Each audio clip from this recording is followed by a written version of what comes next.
Right. So yesterday we have learned a rebase, branching, merging, merge with conflict, without conflict, rebase, stash concepts, right? Today we'll get into an interesting aspect of pushing our code to remote repositories. Let me grab the architectural diagram quickly. So you remember this architectural diagram, right? So we are working on our local repository till now. So now we will move to remote repository. What is remote repositories? GitHub, Bitbucket, all of this comes under remote repositories. Means remote repository is nothing but online management system where you can host your local repositories like Git, right? And so that when you host it on remote, you can share it with others.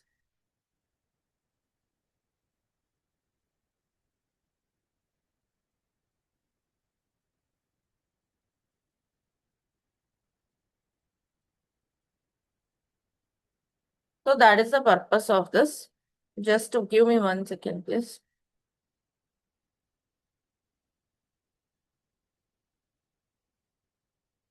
Yeah. So you can push the code to remote repositories and you can share with others, collaborate. This is the purpose of remote repositories. So let's talk about remote repositories. Like I told you, GitHub is one such. You can go to github.com and create a free account here. Right, like any other Gmail account, go to github.com and create a free account. You will get some username and password. This is my username. Right, and you can get some password. This is the remote repositories or one of the repositories like GitHub where you can post. Let's suppose this is my local repository, right? I'm done with my work. Just let me see that all changes are committed. So, okay, Git status, it's clean, and I'm having 3 branches here, right? So this repository I want to push to remote and share it with others. So this is your remote repository. But here you need an address to push. You need a repository. So go and create a repository here. Username as repo1. A repo1 exists. Let's say repo test1. Just a second. Okay. Yeah, repo test1 is a repository. I'm just creating an empty repository. It serves an address or a location to push the changes. Right? So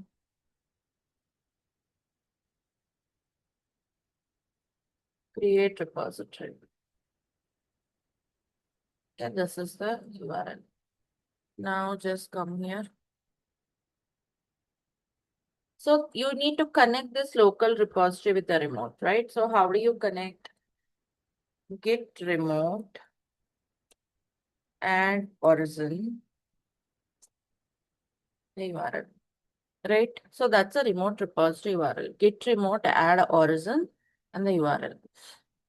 So git remote add origin. Origin is a keyword or else an alias name or else a variable which will hold this remote repository address. Next time onwards, instead of referring this entire URL, you can refer it as origin. So origin is a keyword or alias name you give to the remote repositories. So you are adding this origin to this URL. You may give any different name to origin also, but general practice is we give it as an origin. You may give like different names, or means you can connect the same local with multiple repos also, like origin 1, origin 2, anything, any name you can give. But as of now, it's only one, so I'm following the standard remote origin. So in this case, you see git remote -v, right? So you get the these like URLs where the code can be pushed to. You can see it's connected. -v means verbose. You can see what all it is connected. So now if I want to push git push origin master, that's all. So git push origin is a remote location. Push the master branch. To push this, you will be asked for the credentials for sure. Even though it's a public repository, anyone can download. But to push the changes, you need the authentication. It doesn't ask me because it's not for the first time. It will ask for the username and password. What username and password would you provide? Yes. GitHub. Username password. Sorry, just a second.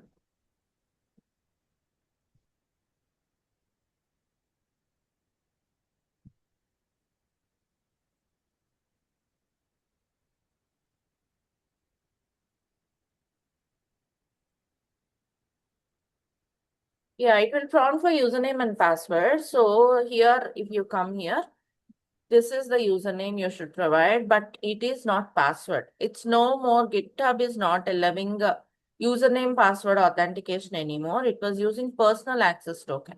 So you need to provide the access token. Where is the token? Go to settings of your GitHub. Under the settings, again, developer settings.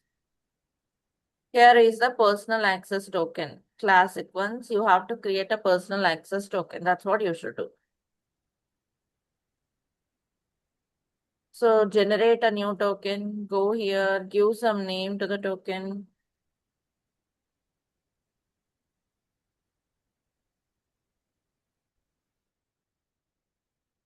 Oh.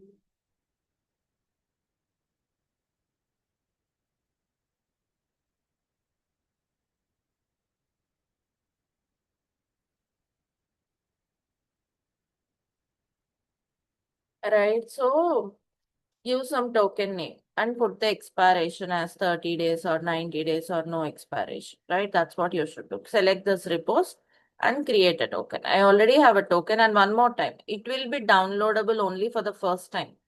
Later on, you cannot, right? So when you create it, also save it. Later on, you cannot see the token. So that is the token value you have to give. Is that making sense? So whenever it prompts, you should you should put that username and token.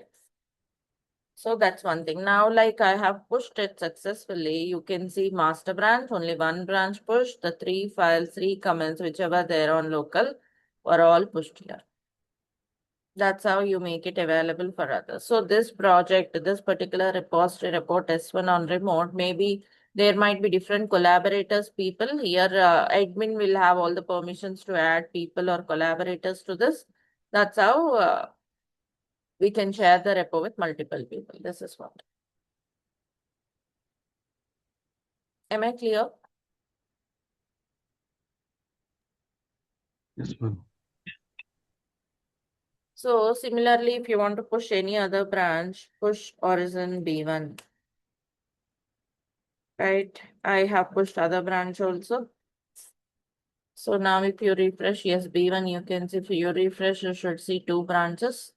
In the drop down, you can switch to whatever branch you want. All the commits, all the files were pushed from this branch.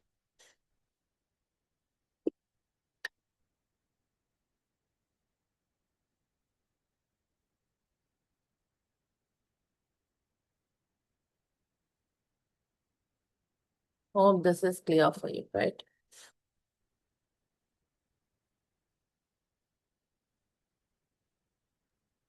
Yes. So this is one thing. Um, yeah. And let's say, okay, you have the branches. If you want to delete the branches, how do you delete it? You can go to the branches. You can click on this delete. But what if you want to delete from local? Let's say till now we created branches yesterday, but we need not delete, right? So git branch will list all the branches. Suppose I want to delete a branch. Git branch minus db1. That's all. That will delete b1 branch. But it will give you an error saying that b1 is not fully merged branch. We would not be interested in fully in merge in deleting a not fully merged branch, right? So if you are sure you want to delete it, run git branch minus db1. Okay. So that's a, if you are sure you still want to delete it, even though changes are logged because it's not merged, you can do that. Deleted this branch. So if you see the git branch, you can see B2 and master. It is deleted from local. Is it gone from remote?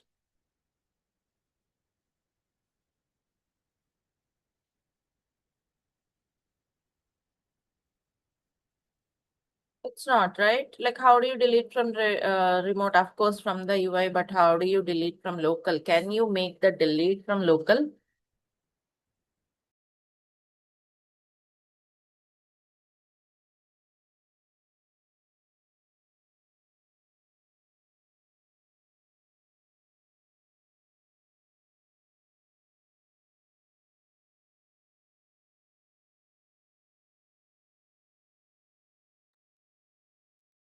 So let's see how to delete from local. Git push origin -d.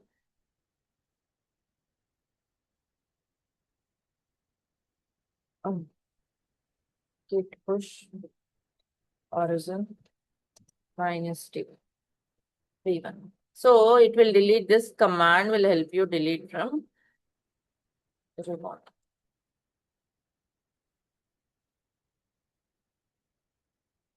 Or delete V1.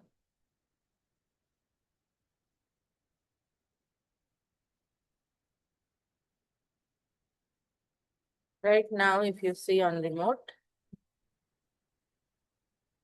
you can see the branch is deleted.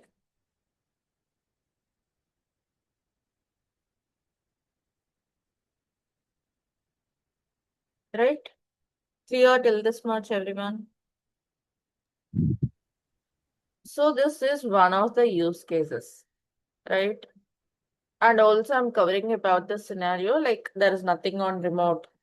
You have developed the project from scratch in your local and then you are trying to push that, right? Suppose you have, let's say, already some repository exists like this, right? You join the project today. You want to copy from this project and create a local repository. How do you do that? Let's see. So now let's assume there's already project on remote. Now I want to make a copy. Just come out of this repository because Git demo is already a repository. So now I would like to copy from remote, which is done through Git clone. Git clone, already there is some project. So you can do Git clone that. So on the desktop, repo1 will be created, means a folder by name repo1. You can open that.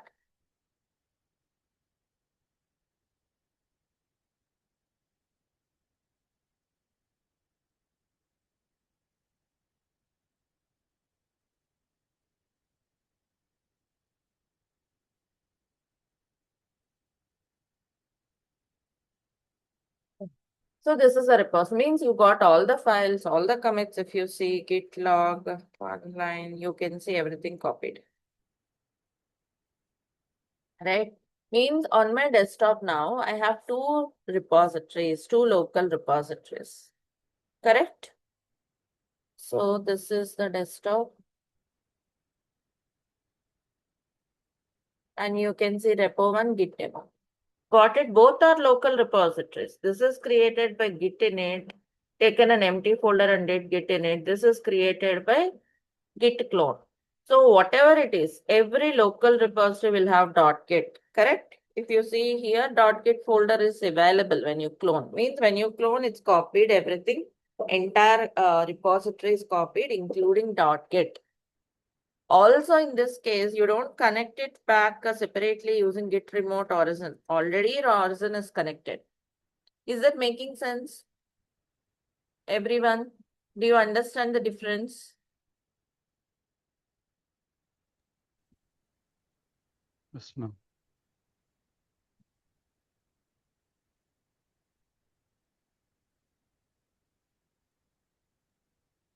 Ma'am, if that repo one would be present in any other account, then we have to again uh, hit that command remote one, get remote origin, and then URL I one. did not get you. Can you come again? And like repo one is in any different account rather than yours. What is that? Repo one is? Repo one is the repo one repository is in any other account, Other not in yours. Like account. See, repo one is a remote repository. Okay, you have to clone it means you need a credentials. If it's a public, you don't need credentials. If it's not public, if it's private, you need credentials for it to clone or to copy. That's all. Mhm. I think here question is whether we can access other person's repo if it is public. Public means the meaning of public is you can clone any repository if it is public. You don't need access. That's the meaning of public. Okay, so at Only that we, time, One by one, please. Yeah. Yes, Aishwarya, go on. yeah, so at that time, we do not need to add again the remote repository to your like account to See, clone it. repository, repo1 is a remote repository. Okay. It's a public one. You don't need access. When you clone it, you can do git clone. Um, You do git clone here. Already origin will be set. Origin is set when you do clone.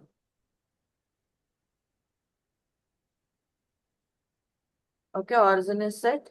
Also, .git folder will be there. Means this is a local repository. I have cloned it and made a local repository. This is also local repository. Okay, this one I have made by git init. Initialize git. And therefore, I have git.git. In this case, to connect to remote, I should do git remote add origin. Then origin will be set to remote. Clear now? Yes, using the clone command, it automatically sets the origin. Correct. You don't have to set. But both are local. How do you know if it's a local repository or not? Any folder with the .git means it's a local repository. It might be created by git init or it might be created by git clone. Access, that's a different story. You can clone any public repository without credentials. Any private repositories can be cloned with a username and password. Password means personal access token. Oh, understood. Now, someone else is asking any other questions from anyone? no, you Once, just you clarified that my query is whether we can able to access the public repo. You clarified it. Right, thanks. Any repositories, if they are public, can be cloned without any credentials. Private repos means, yes, you need to have credentials to clone. So now two repositories are there, two local. Like I told you, this is the use case. Let's say it's a new project we created this way, right? And then push to report. Let's say it's old project. I clone it. Now continue my work there. So I'm in the repo one where I'm going to continue my work. It's again local repository, same command, same concept, right? Hope this is clear for everyone.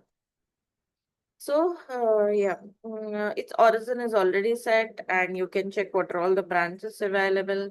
Main branch it might be created from the UI. So main branch, if you want, you can push it like, okay, I have main branch. I may create a few other branches or else let's say I'll create some commits.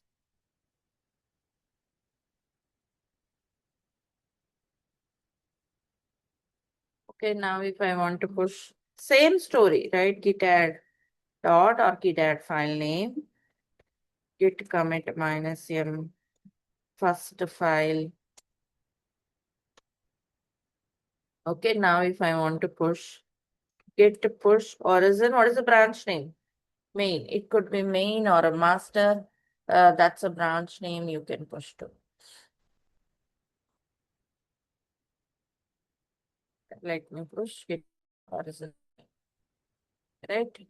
Because its authentication is only one time. I have done that, so I can push to this account. Repo1, third file and third commit. Do you see that? Just now. D65 is the commit ID. So yes, D65. That's all. You can, this is how you keep pushing your changes to remote.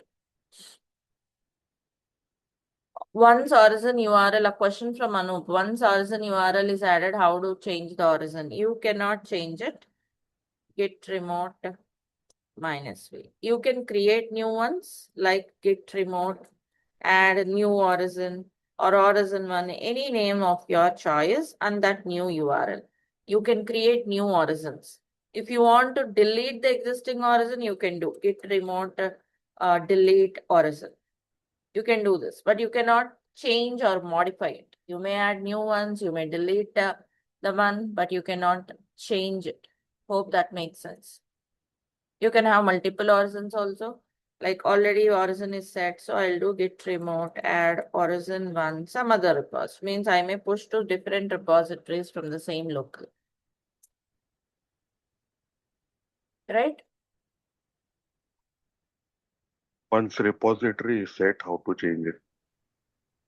Who is this? Anup.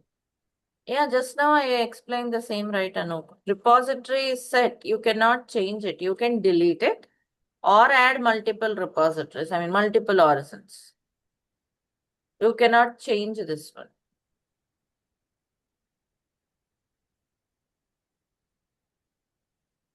So that is about pushing. Let us look into another interesting scenario. Can I go ahead? Ma'am, we can have different origins, correct? In this folder, I can have git add origin one URL, and other folder I can create git origin, git add origin one, a different URL. Am I correct? Same repository, you can connect to multiple origins.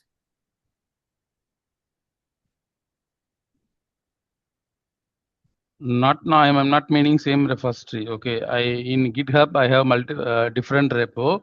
So I want to connect that repo in my local. So first I can add git add origin first repo, and second if I want to connect some other repo, so different folder. So I can add. That's what we did, right? That's what we did. Right? That's a state. That is what we did. Here I have connected to some repository. This one I connected to another repository. That's what we did.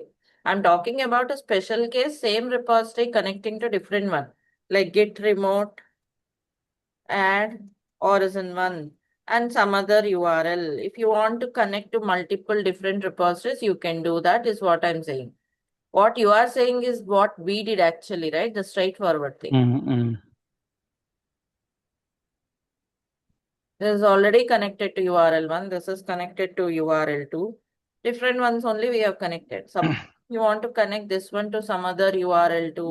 Yeah. Whatever you explained is okay. One is local repo, one is remote repo. Okay. Here my query is in remote we have two set of repos are there.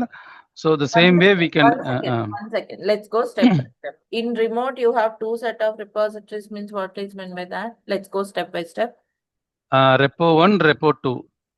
Two different repos are there on remote. Yes. Okay. So my development is ongoing in two repos parallelly.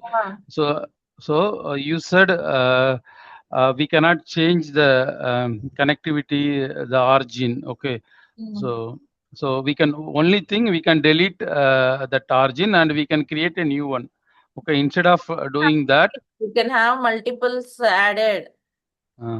You can add multiples. Origin 1, I'm telling, right? Origin 1, origin 2. You can add the same repo to multiple repositories. You can connect the same local to multiple repositories.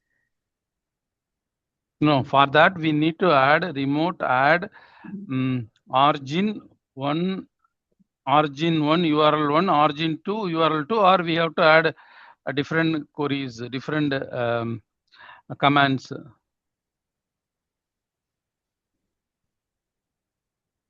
Are you getting what I am trying to get? Or you are not getting what I'm saying. I'm telling it is possible add the same repo to multiple origins. You can do that. What is the confusion there? I'm not getting. This is a local repo. You can connect to multiple URLs. URL 1, URL 2. I already told you can do we this. Need to issue single command or multiple commands. How will you do with the multiple commands? I told you the command, right? Origin 1. Okay. Origin 2. You set different variables, different keywords and set that. yeah, now clear. Yes. That's what I told. Git remote add origin. Change this, give some other name, origin 1, URL 1, URL 1. in the same folder, in the same repository. Git remote add origin to URL to. Clear now? Same folder. If you don't want anything, delete it. If you don't want any other thing later, git remote delete origin URL to. This is all on the same folder. This one, repo one. So Okay. inside repo one, it will be created based on the repo name. It will create new folder based on the repo name. Suppose repo. One second. Let's hold on. Repo one is a local. In this, it will create a folder. What folders it will create? It will not create any folders. It is mapping. Local repository is mapped to URL1, URL2, URL1, URL2, URL3 are repositories. It's mapping, it's connecting to multiple repositories. It's not creating any folders, right, when you add origin. Got it. When you do clone, it will create that folder. Clone is copy, right? So it will create a folder. It will create a repository. And this is to map the repository to remote. It will not create folders. This is to connect the local to remote. Yeah. Now clear, ma'am. Yeah. Okay, thanks.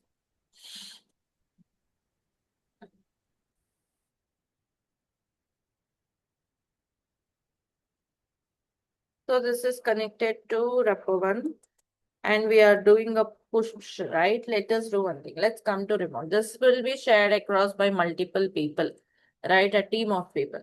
Now what I want is, let's assume someone else have pushed some changes. Maybe you may push from, like some other person might have pushed from their local.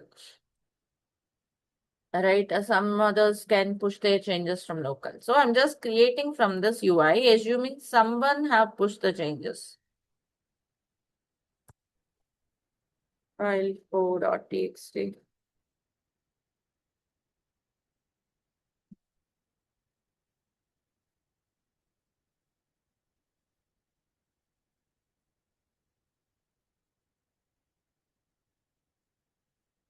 So file 4 we have created, right? So let's say we have created this file. Okay. So this is available. So let's assume this might have pushed by someone else, right? We don't have it locally. So how to get the changes from remote and update our local repository? How to do that?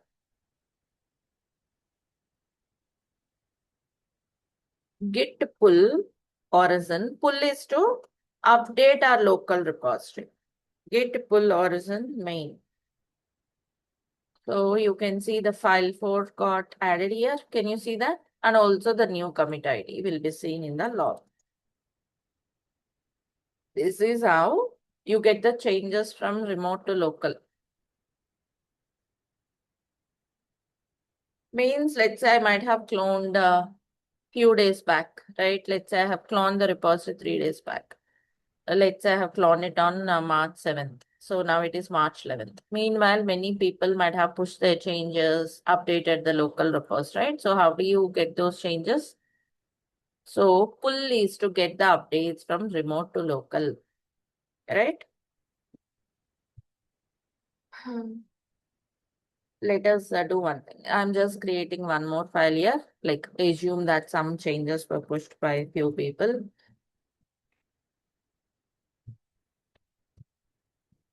Okay. I'm just committing from UI. You can do this, but generally people develop their changes in their local environment. Local environment means assume this VS Code editor in my local laptop. We develop the changes and push from here to the repo. Just I want to see the changes that I'm creating from the UI. So, okay, people are pushing their changes there. Even we will be working on some changes. Let's say I'm creating something like file6.txt. Something like this. I'm developing some changes locally.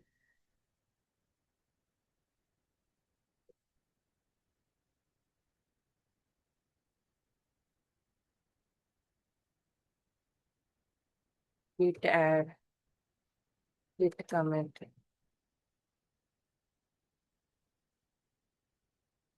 Something like this, right?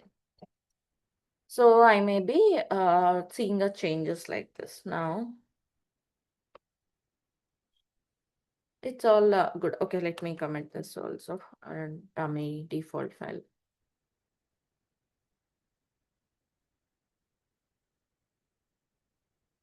Okay. So now let's say I want to push my changes to remote, right? So let me, because I'm done, I want to push my changes. Git push origin main. So what happens now? Why is it rejected? Failed to push some references to this. Updates were rejected because remote contains some work that you do not have locally. This is usually caused by when the repository pushed into the same reference. So did you understand that? What does it mean? So before you push, the thumb rule is you have to do a pull. Like just now I mentioned, maybe I might have cloned 3 days back, or else I might have cloned today, but within this 30 minutes, some other collaborators might have their changes on remote, right? So always thumb rule is you have to get the latest copy of the remote before you push to remote. Is that making sense? Means you have to first do a pull, then only push. Means always your repository should be updated with remote repository before you push your changes. That is the concept.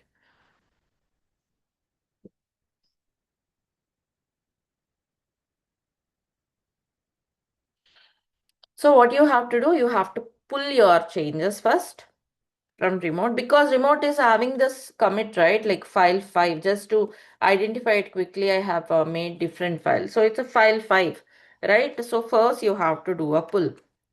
Git pull origin main. You have to do a pull and then push it back, right?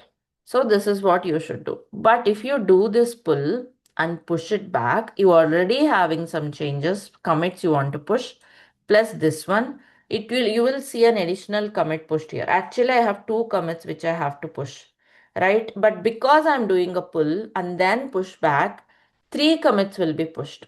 So the best way to pull is git pull origin with rebase. Yesterday I have explained you rebase, right? It will avoid unnecessary commits. So git pull with rebase. So you will get the changes. Right?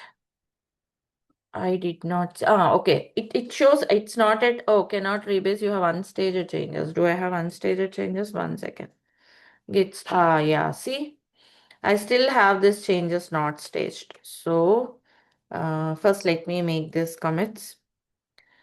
Git add dot, and I should do it separately, right? That's the reason. Git commit -m local changes. Okay. So now actually, if you see status, why it is still showing me git commit changes not staged. That's why I'm doing git add. Now it responded. Git commit. So many commits went in through. Why is this again showing? Okay, this is actually created .ds store file created in the Mac. I can discard it by doing git restore file name to discard, or else I'll just execute this scenario in another repository. Just for our convenience, let me go to repo 1. This also have got this file, but it is continuously bringing up this message over there. Did I open the file folder? Repo 1. Sorry, it's already on repo 1. Let me go to git demo.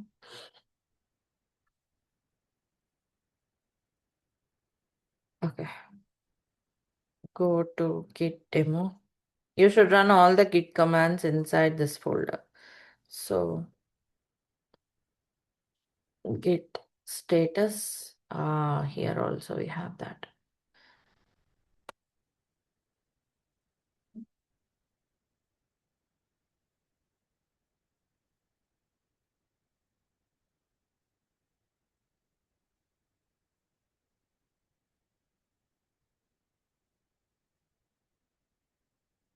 Okay.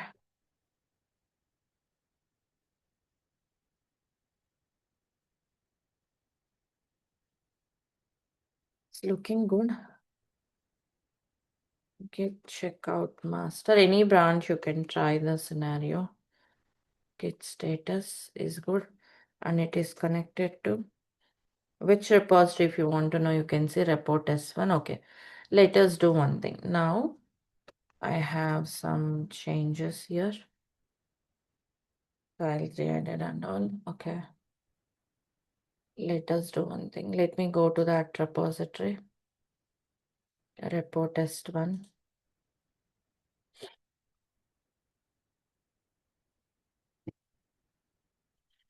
Okay, let's say, let me create some file here. File 4. Okay, some changes were happening over here.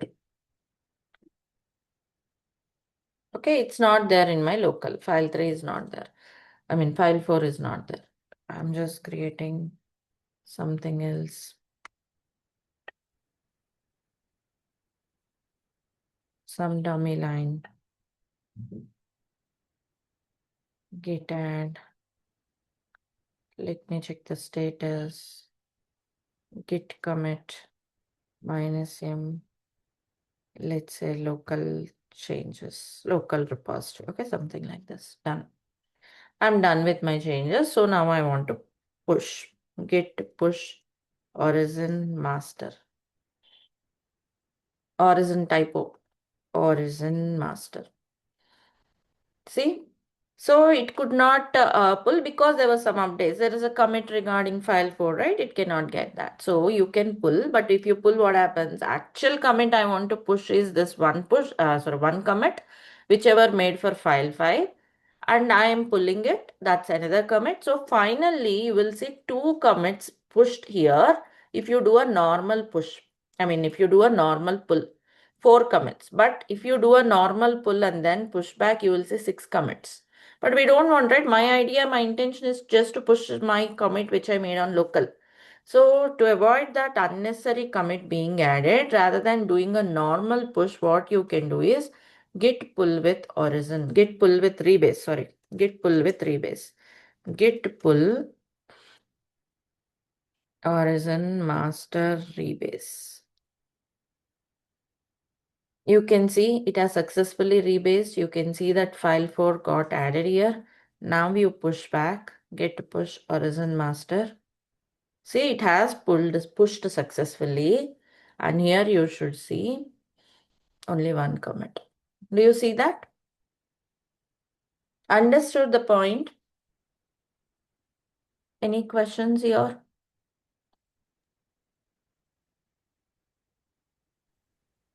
Do we need to mention git pull and the entire origin main, or just we can give git pull is enough? This is the command. How could we give only git pull half command? This is the command, right? Now, since we are in that branch, if you put git status, we are merging from master to The command. master. No, this is the command. Git pull the origin and the branch name, whichever you want to pull. And if you want to pull it with rebase flag. Any other questions?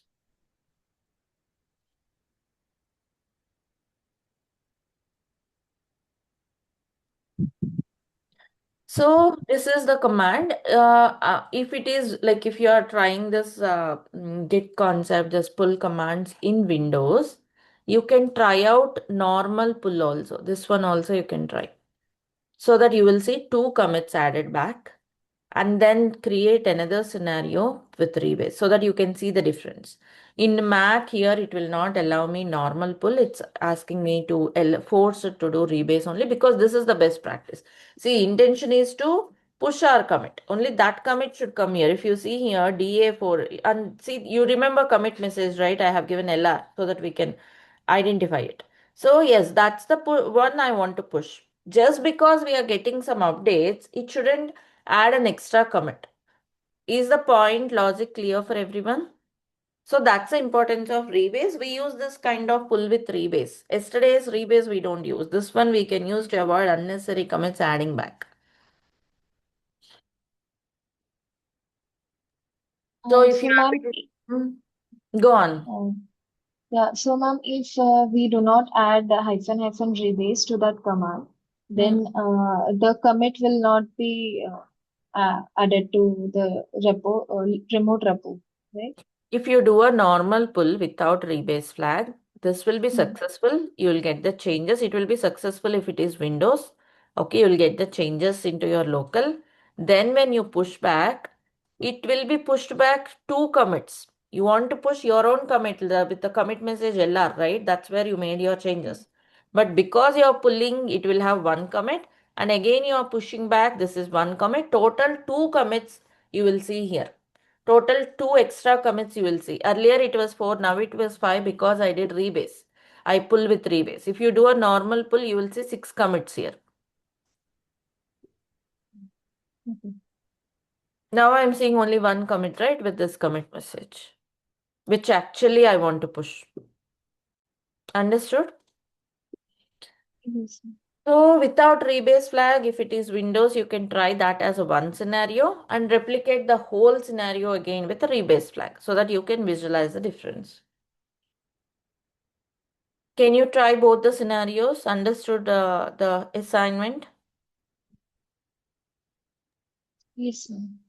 Sure, ma'am. Yeah, please try out both the cases if you have different operating system, right? So this is a normal push and pull. But the thumb rule here to note is before you push, always you should do a pull. Means if you are pushing your changes to remote, you should have the latest, you should have the updated with the remote. Then only you can push. Otherwise, you will see this updates will be rejected because it's clearly explaining because remote contains some work that you do not have locally. This is usually caused by another repository pushing to the same reference. Understood? So this is one thing. Let us execute another scenario. Let's come here. I'm repeating it with another file. Follow this carefully. File 6.txt. Sample file on remote. Okay, commit the changes.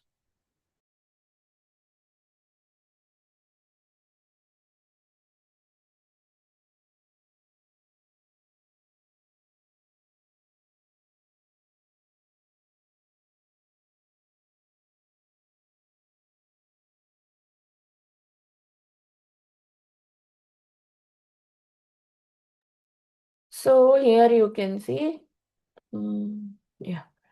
So this is the file, okay? Just people are making updates. Assume that your team members are making the changes, pushing it to remote and all. You are working on some requirement locally. Let's say you want to create some Kubernetes manifest file. Assume it's a Kubernetes manifest file you are working on. So you are creating it.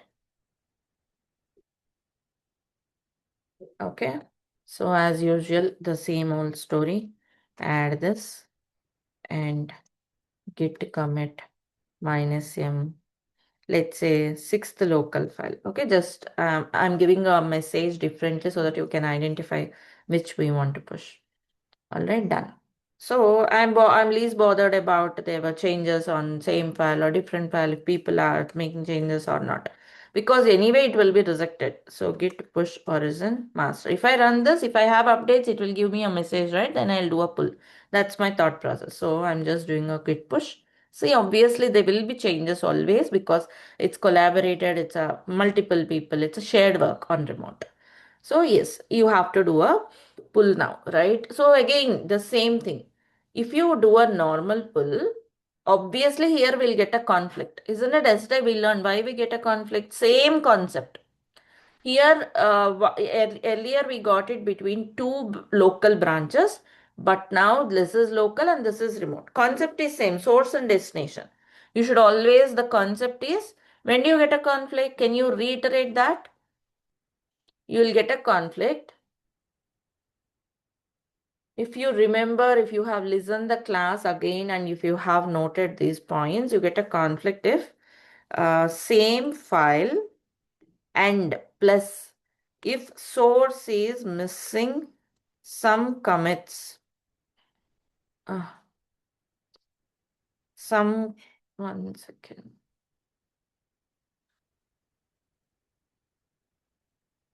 Same file plus source is missing some commits which are on destination. This is the reason for conflict, right? Correct? Same file, but source is missing some commits which are on destination. What is source here? When you do pull, let's say, yes, I'll do again git pull. Oh, sorry. Git pull origin master, same command. I'll do a rebase pull, right? So that it avoid unnecessary commits, same concept. But now if I do this, there will be a conflict, right? One second. Yeah. So I'll do the same git pull origin. But if I do this, yes, you'll get a conflict. See, if I'm doing a pull, which is source and destination, anyone, local and remote. Here it's a source and anyway, it's master, from master to remote to local. But what is source and what is destination?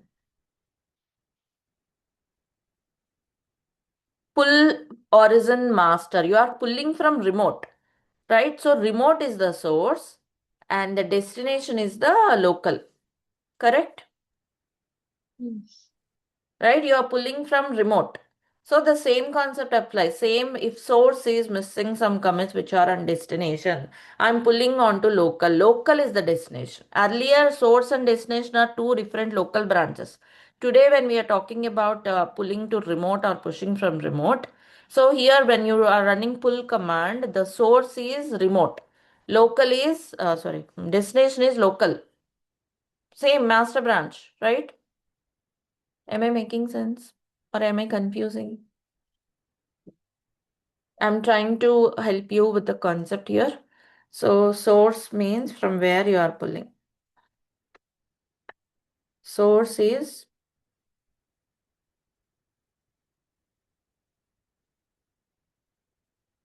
from where you are pulling.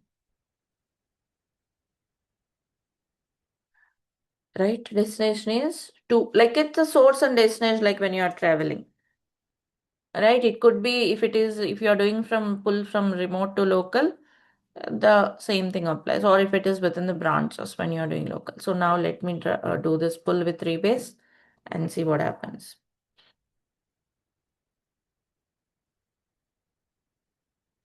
Just 1 second.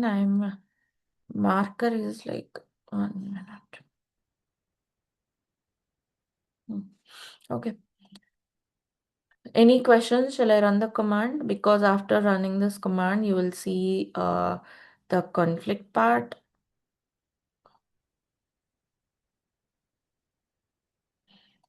Okay.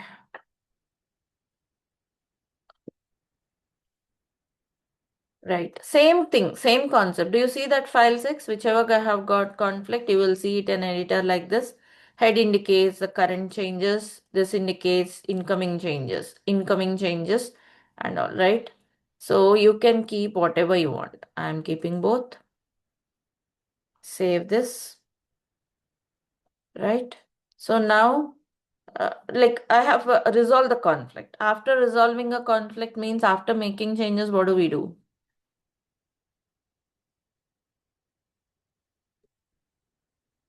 Add and commit. Right, we have to add and commit, right? So we did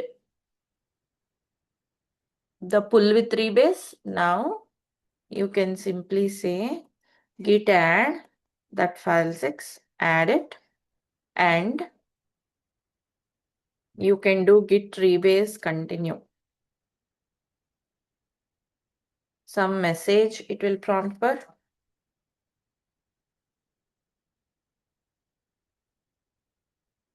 Let's say local or else conflict on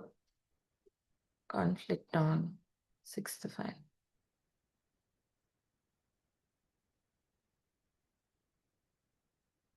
Right? Done. Now you just do the push. Our intention is to push our changes, right? Now you do the push. Perfect. So file 6 here should be having both because I opted for both. Understood? So either you get a conflict on remote or local, concept is same. How you handle is same. Why do you get a reason for conflict? How do you resolve it? How do you fix everything is same. Only one difference. That difference is if you get a conflict within your local branches, you would sit and you are the owner of those. You will sit and you decide for yourself. But if you get a conflict with a remote from remote means it is a some other person changes, right? So you sit and discuss with the person with whom you got a conflict, whether you to keep both the changes or whether to keep only changes from the incoming source, only from the current source. You will discuss with the person with whom you get a conflict and take the decision. That is the only difference. Got it, everyone?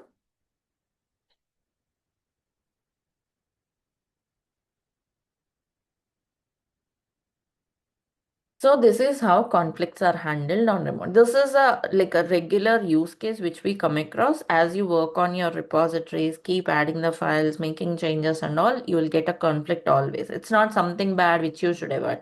It's a way Git telling you that, okay, this is how it happens. I cannot ignore or I cannot override. You handle it by yourself. That's the meaning of conflict. It's a on day in and day out we see them. Clear, everyone? Any more queries? So this needs a good hands-on, good practice. That's all. These are not something complex. Only thing is you have to put your logical analysis and understand it thoroughly and do the hands-on. Hands-on will help you resolve all your clarifications. It will remove all the blurriness you have. Right? So here I would like to show one more thing here. Like we were talking about clone, right? And pull.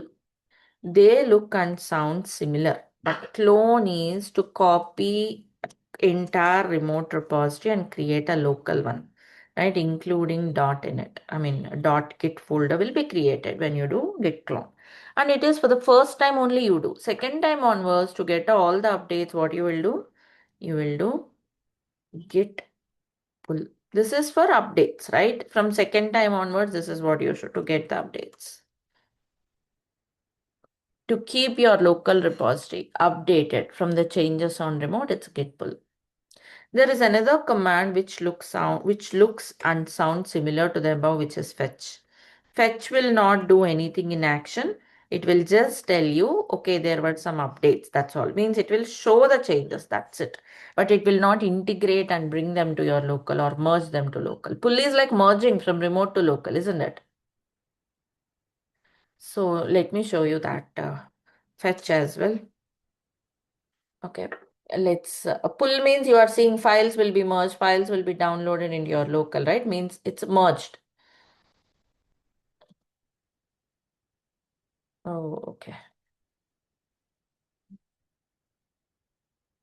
Repo one.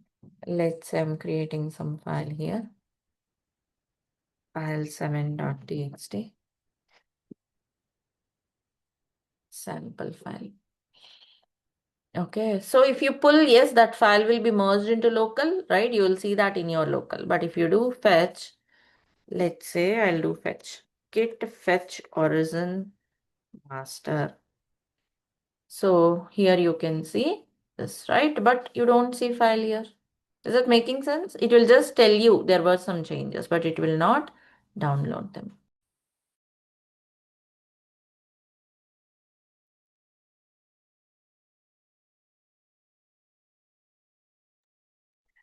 So you can see, you don't see the file 7. Clear, everyone? Any questions? So this is like if you just want to see the changes, you may use it. But if you really want to integrate it, it's a pull. Pull is the one which will merge the changes. It will do some action. Fetch is just to show you the changes. There were some updates. That's all. That's what fetch will tell you. But those three commands looks and sound similar. So I'm giving you clarity on those three commands.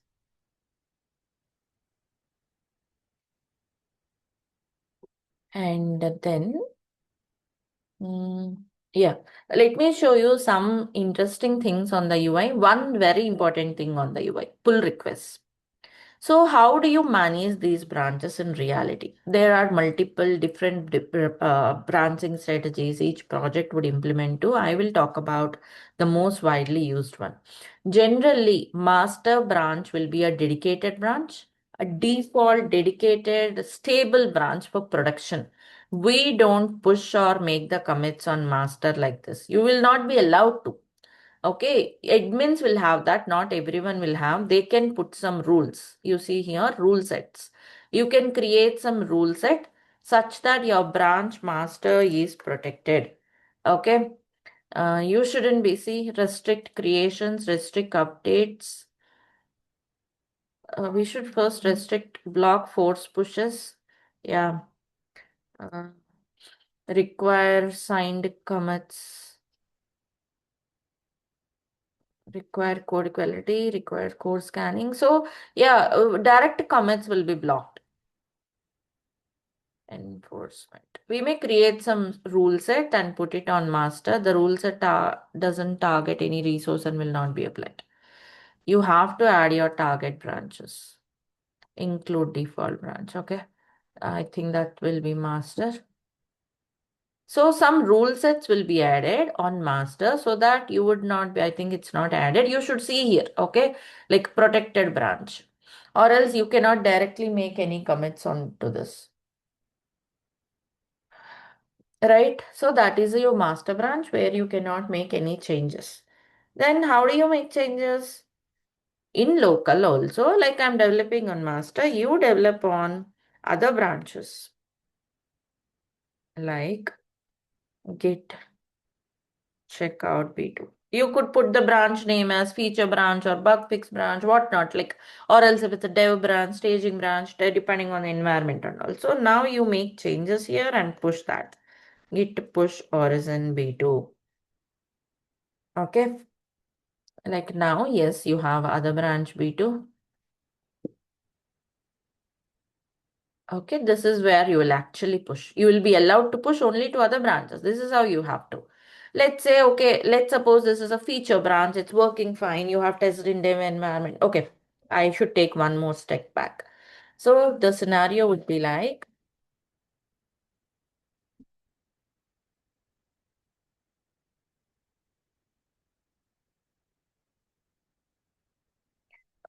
master branch. Okay, let's say dev branch, test branch, and then let's say pre-prod. Okay, and then prod is master. Okay, this is how it is. Now, let's say your B2 is or else let's say you have B2 also, a feature branch, one more branch. Okay, B2. So this is a feature branch. You develop your changes here and you trigger the CI/CD pipeline, deploy in local environments. If it is working fine, let's say the pipeline passed in local environment, then you will merge those changes to dev branch. So we'll create a pipeline in such a way that whenever there is a commit in dev branch, it will trigger CI/CD, deploy in local branch, and it works well here. Suppose if it is working fine here, then again you merge it to test branch. That's how it goes through environment by environment. CI/CD pipeline in test environments. Once it is successful, it will be merged to pre-prod and then to prod.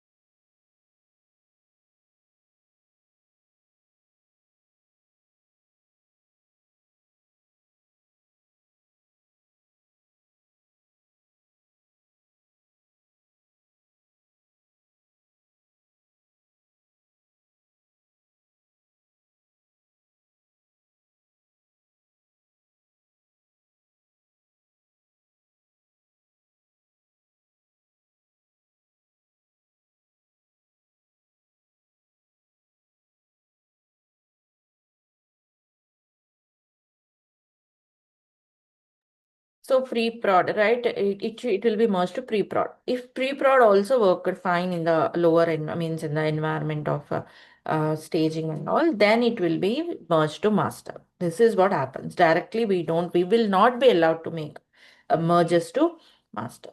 Also, how do you merge it? How do you merge? Not just simply push and pull, particularly to master. Of course, these can be pushed and pull, but master, how do you do is, let's say B2 is my pre-prod branch, for say. Now, if I want to merge it to master, I should raise a pull request. Pull request, that's called PR, or else in Bitbucket, it's called merge request. GitHub, Bitbucket are almost similar. If you work with one tool here, like GitHub or Bitbucket, you can work with other one very easy. UI is almost similar. You don't need any learning at all. So there we call it as merge request. So now you have to create a pull request, new pull request. From which branch? From B2. To base is master. Here it is showing, right? Can't automatically merge because we have set the rules. Also, reviewers will be added. Means reviewers will review the changes and then only they will approve the PR. Right? It will go to the reviewers. Reviewers will be like team leads or managers who will review the changes and then only they will approve it for the merge. Right? So it is saying you can't automatically merge because we have added the as protection rules. So create the pull request. Here no approvers, no reviewers, otherwise it will show you. You can put, okay, minimum 2 reviewers are needed or minimum 3 reviewers are needed. You can also put that. You in the sense admins will do that in the settings. So yeah, they're asking some title for it, some description of what those changes are about, and create the PR. See, checking for the ability to merge automatically. This branch has conflicts must be resolved. Okay, this is one scenario where you have a conflict that should be resolved, or else reviewer will do it. Right? Merge conflicts. Also, once it is done, they'll merge it. See here, it is telling you merge is blocked due to merge requirements. Okay, that's one thing, and you can handle it well in the settings file. Like you can add collaborators, reviewers. First, you should go for the rules. The rule set should be created. This rule set, what did I add here? Which rules should be applied? Restrict creations, restrict updates, restrict deletions, require deployments to succeed. That's okay. Require a pull request. Require a pull request before merging. This is what I have to select. And then how many approvals? 0, no approvals means like it can just, anyone can merge it. Or else 2 approvals. If you put number of approving reviews that are required before pull request can be merged. Do you see that? So require review from code owners or require review from specific teams. If you have any others, you can add them in your project. So all of that would be taken care by, and then save the changes. So it would need definitely a pull request to make a commit. Now I added this. It should not allow me make a commit. Let me try creating some new file. Sample. It is allowing, I see. Commit directly to master. It should not allow actually. Means the rule set is not correctly applied.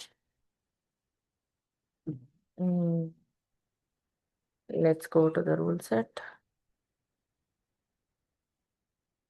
Targeting criteria, I have added default branch. Applies to master. Okay, fine. It applies to master. Then how come it is allowing direct commits? Is there another option for it? Find commits, target branches, enforcement status. You should activate this, right? That's what is missing. So now those changes would be applied. Pull request, or else if you just go here, it should not allow now. Actually, you should see a message like protected branch. I think it is still somewhere something else. See here. You don't see that option. See, you cannot commit to a protected branch. Now it's applied. You cannot apply to a protected branch. Master branch is protected. You cannot do a correct direct. What is asking? Create a new branch for this commit and start a pull request. It's asking, okay, you have some changes, create a separate branch for it like this and raise a PR for it. Right? But direct commits are not allowed. Even you cannot push from local. That's also push means commit, right? So it's asking to pull request. And then in the pull request, you should be seeing here, of course, there's nothing here. Reviewer. See, at least 2 reviewers should be there, but I did not have anyone. You can add them. At least 2 approving reviewers are required. Got it, everyone? Because reviewers are not there, merge is blocked. So this is all the pull requests will be here. Reviewers will review it and approve it or decline it accordingly. So that's how it works in reality when you want to push them to master, the production branch, the stable branch.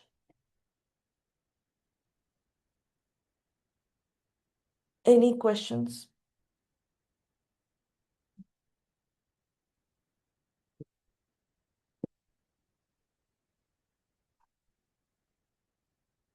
And then the last and the one more interesting part is fork command.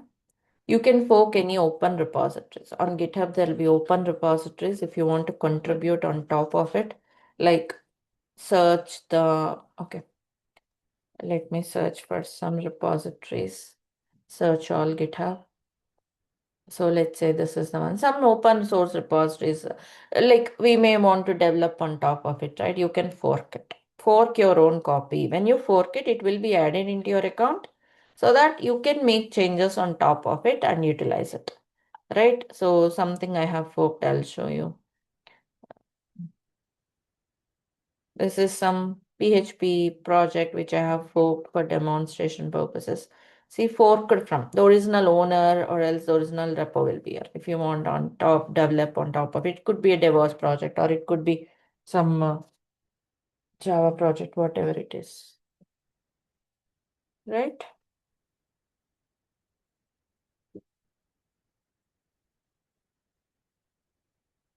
So like in the course, I'll be sharing you some projects where we'll be creating our CI/CD pipelines, which we can fork in the same way.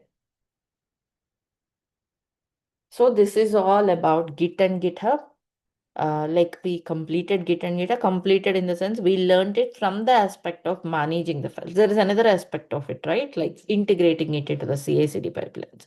So we'll get started now with integrating with CI/CD pipelines. But before that, we need to set up our Jenkins. For that, we need a Linux instance. So before creating a Linux instance, we'll go through the Linux basics and get started.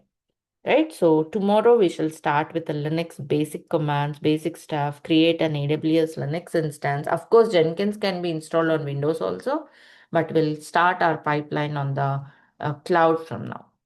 So we shall get started with that part tomorrow.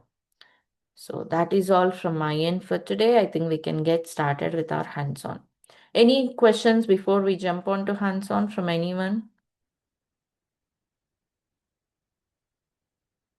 If no queries, we can get started with the hands-on. But for the hands-on, I would like to clarify you this hands-on session, like for 40 minutes or 30 minutes, whatever it is. Today we have 45 minutes till 8:30. I'll be available, and Lokeshwari will be available, who can help you with you on the lab. The thing is, if you have any questions, you can speak out, you can share your screen and resolve it here. You can bring up queries from the previous classes also, fine. Utilize it completely and complete your hands-on before you wrap up. That's a best practice to avail the benefit of the course. Can we get started? Yes, ma'am. Right, let's get started. Yes, ma'am. Yeah, you know where to go, right? Go to your LMS, My Learnings, LMS, the lab notes, take the lab notes. In that lab notes, you should see Git concepts, remote repositories today. Get started with it. Here you can go. Or else from the home page also, you can go. In the home page also, you have lab notes URL. From here, go to Git. By now, you should know where to go and how to get started. So without any delay, let's get started. And any questions, ping me. Okay, I mean, just unmute and speak out. I'll be available, right? Get started, please. Clarify all the queries, confusions you have along with the hands-on before you leave the class. All right then.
Ma'am, which lab notes we need to use? Like there are different PDFs. Yes, Aishwarya, tell me. Yeah, so which lab notes we need to use to practice? This one, the topics are mentioned here, right? Remote repositories were Okay, done in this one. So you can go for it. okay. And then continue to the next one. This part, branching, merging, stashing done, but at the last you have remote repositories. I think some few commands of remote. Yeah. Git clone, pull, fetch, and then go for the next one. Yeah, sure.